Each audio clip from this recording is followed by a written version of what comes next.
সড়কের শৃঙ্খলা ও অনাকাঙ্ক্ষিত দুর্ঘটনা এড়াতে ট্রাফিক সাইন বা চিহ্ন সম্পর্কে সকলের অবগত থাকা জরুরি। আজকে একটি ট্রাফিক সাইন সম্পর্কে জেনে নেওয়া যাক। বাংলাদেশ রোড সাইন ম্যানুয়ালে বর্ণিত ট্রাফিক সাইনগুলির ধারাবাহিক বর্ণনায় আজকে জানব স্টপ অ্যান্ড গিভওয়ে সাইন সম্পর্কে। এই চিহ্নটি মূলত বিভিন্ন জাংশন বা ইন্টারসেকশন বা রাস্তার বিভিন্ন সংযোগস্থলে ব্যবহার করা হয়, যেখানে দৃশ্যমানতা খুবই কম বা যানবাহন না থামিয়ে সংযোগস্থলে প্রবেশ করা নিরাপদ নয়, এমন স্থানে চিহ্নটি ব্যবহার করা হয়।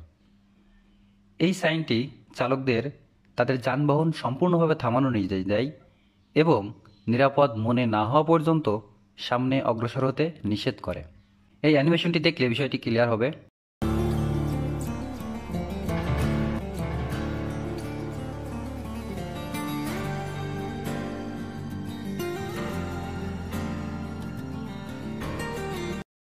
এছাড়াও এই চিহ্নটি বিভিন্ন রেল ক্রসিংয়েও ব্যবহার করা হয়ে থাকে, যেখানে কোনো ব্যারিয়ার থাকে না এবং দৃশ্যমানতা অত্যন্ত সীমিত, সেসব অরক্ষিত রেল ক্রসিংয়ে স্টপ অ্যান্ড গিভ ওয়ে সাইনটি ব্যবহার করা হয়।